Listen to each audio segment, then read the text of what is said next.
ini bukan hanya untuk Baim dan Paula ya, tapi untuk semua pasangan suami istri yang ada di Indonesia ya.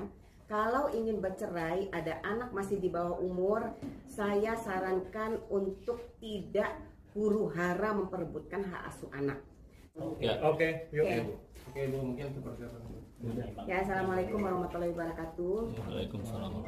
Maaf ya teman-teman, saya baru bisa menemui teman-teman hari ini setelah sekian lama.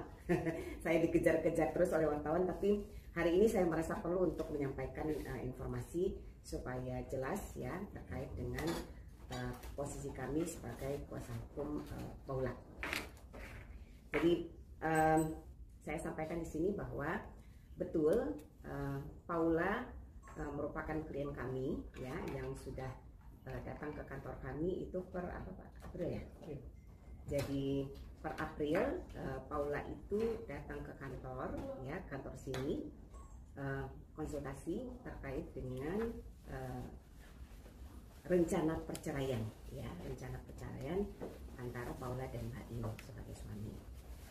Proses konsultasi itu sudah berjalan, lalu kemudian di bulan Mei ya, Paula kemudian memberikan kuasa kepada kami untuk membantu menyelesaikan persoalan rumah tangga mereka antara Paula dan Baim yang memang pada waktu itu sudah sampai tahap siap-siap untuk bercerai ya, tapi Paula berharap waktu itu memang supaya ini tidak terjadi, masih bisa diperbaiki hubungannya gitu. Berjalan waktu ya, kami selaku tim kuasa hukum sudah melakukan upaya yang luar biasa ya, melakukan proses komunikasi juga dengan pihak Baim melalui salah satu tim lawyernya. Kita sudah sampaikan ya bahwa kalaupun memang perkawinan ini sudah tidak bisa dipertahankan, baiknya dilakukan suatu proses perceraian yang baik-baik saja ya, mengingat memang mereka punya keluarga besar masing-masing, pihak Baim punya keluarga besar, pihak Paula juga memiliki keluarga besar, dan yang pasti mereka memiliki buah hati ya, 2 orang anak yang masih di bawah umur. Nah, proses itu sudah kami lakukan sampai kemudian pada bulan apa Pak? Minggu lalu ya, 2 minggu lalu ya. Jadi hari Minggu 2 minggu yang lalu kita sudah melakukan pertemuan dengan Paula waktu itu, karena dari April itu terhitung sudah 6 bulan ya, 6 bulan ya, sudah 6 bulan mereka Baim sudah menjatuhkan talak kepada Paula, kemudian mereka juga sudah pisah rumah, kalian juga sudah tahu ya. Karena sudah posisi itu, saya sudah sampaikan ke Paula apakah tidak baiknya ini diselesaikan gitu ya.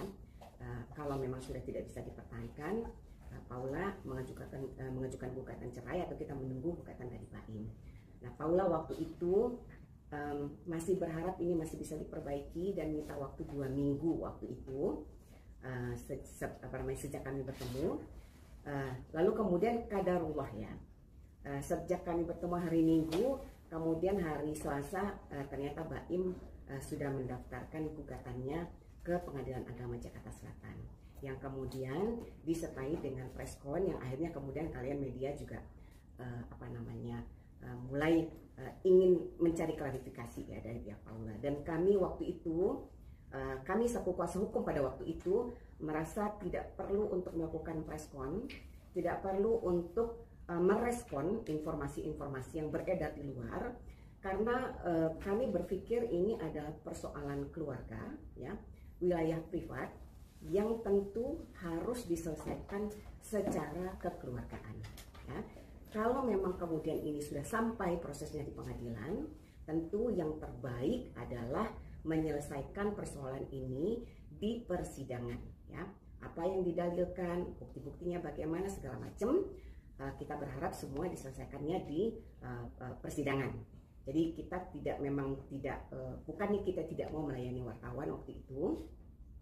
Paula juga punya pertimbangan, Tante, ini persoalan akan semakin kisruh kalau kemudian kita ada statement-statement yang mungkin nanti kurang berkenan atau bagaimana. Apalagi kita harus menjaga nama baik keluarga besar, kita harus menjaga juga jejak digital yang sehat untuk anak yang di bawah umur, ya 2 orang. Jadi saya selalu mengingatkan kepada pasangan yang ingin bercerai, kalau punya anak ya, jangan sampai ada kisruh di media sosial, karena itu meninggalkan jejak yang tidak baik buat anak-anak. Nah, itu pertimbangan kita. Nah, kemudian ya, karena sudah masuk gugatan, ada informasi simpang siur ya, kita jadi dikejar-kejar wartawan, dan sampai hari ini, sampai semalam ya, semalam siapa yang mau ngejar saya lagi BIMTEK gitu. Jadi sampai semalam saya sedang BIMTEK juga, menghadiri BIMTEK Mahkamah Konstitusi sampai malam, dan banyak juga yang ingin ketemu sampai malam. Saya pikir sudahlah hari ini saja saya harus sampaikan informasi ya. Perlu saya sampaikan ya, hari Jumat setelah hari Selasa BAIM melakukan gugatan ya, kita sudah melakukan bedah kasus dengan Paula ya hari Jumat. Lalu kemudian kita sepakat untuk melanjutkan bedah kasus lagi di hari Senin untuk persiapan sidang besok, sidang mediasi. Nah, Senin Paula tidak hadir ya, kemudian Selasa juga Paula tidak hadir, katanya tidak enak badan. Lalu kemudian saya sampaikan kepada teman-teman supaya saya tidak dikejar-kejar lagi, Paula sudah mengirimkan surat pencabutan kuasanya kepada kami, kantor Yuking & Co. Attorneys at Law. Jadi terhitung sejak Paula menyampaikan pencabutan surat kuasa, tentu Paula mungkin sudah menunjuk advokat yang lain, dan itu merupakan kewenangan penuh Paula ya. Dia punya pertimbangan sendiri, mungkin pertimbangan pribadi ataupun keluarga, sehingga kemudian menunjuk advokat yang lain. Meskipun ya saya beritahukan, pencabutan surat kuasa itu bukan surat kuasa yang sudah terdaftar di pengadilan untuk sidang besok. Karena sebenarnya kuasa kita sudah didaftar ke pengadilan, dan besok kita sebenarnya sudah siap sidang. Tapi Paula mencabut surat kuasa yang per April. Tapi apapun itu sebenarnya hanya masalah teknis saja ya. Mungkin nanti untuk pengadilan, untuk proses peradilan besok, advokatnya perlu surat pencabutan yang mencabut kuasa kami yang untuk sidang besok ya, untuk kuasa kami yang per Oktober ini. Tapi pada prinsipnya saya harus beritahukan bahwa intinya Paula sudah mencabut kuasanya kepada kami, dan waktu itu Paula menyampaikan sudah menunjuk kuasa hukum yang lain gitu.